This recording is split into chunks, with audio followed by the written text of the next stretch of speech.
आज राष्ट्रीय युवा दिवस है।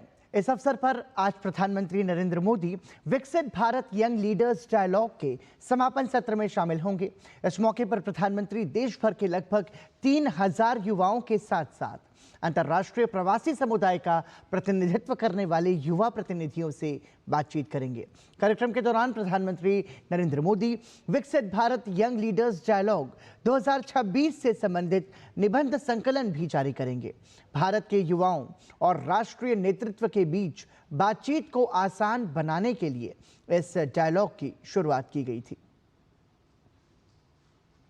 स्वामी विवेकानंद का मार्गदर्शन आज भी युवाओं को प्रेरित करता है। उन्होंने हमेशा समाज को बदलने के लिए युवाओं की क्षमता की सराहना की। उनके विचार विकसित भारत की संकल्पना को साकार करने में सहायक हो सकें, इसी उद्देश्य से हर साल उनकी जयंती के उपलक्ष्य पर राष्ट्रीय युवा दिवस मनाया जाता है, जिसके अंतर्गत विकसित भारत यंग लीडर्स डायलॉग का भी आयोजन किया जाता है।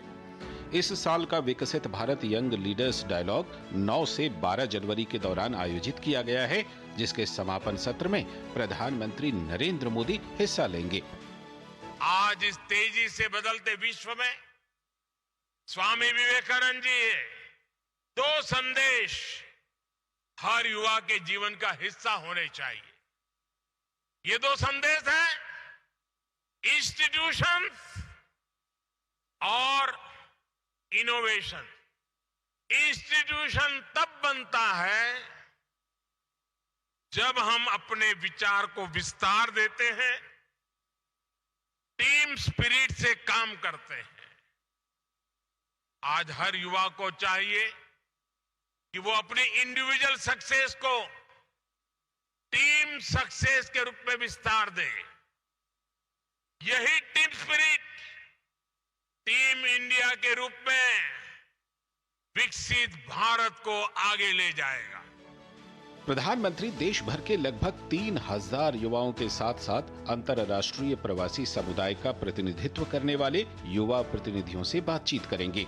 चुने हुए प्रतिभागी 10 अलग अलग विषयों पर प्रधानमंत्री के सामने अपनी अंतिम प्रस्तुतियां देंगे, जिसमें वे राष्ट्रीय महत्व के मुख्य क्षेत्रों के संबंध में युवाओं के दृष्टिकोणों और कार्यान्वित किए जाने योग्य विचारों को साझा करेंगे। कार्यक्रम के दौरान प्रधानमंत्री विकसित भारत यंग लीडर्स डायलॉग से संबंधित निबंध संकलन जारी करेंगे। इस संकलन में युवा प्रतिभागियों द्वारा भारत की विकास संबंधी प्राथमिकताओं और राष्ट्र निर्माण के दीर्घकालिक लक्ष्यों पर लिखे गए चुने हुए निबंध शामिल होंगे। विकसित भारत यंग लीडर्स डायलॉग में देश भर से 50 लाख से भी अधिक युवाओं ने अलग अलग स्तर पर हिस्सा लिया है।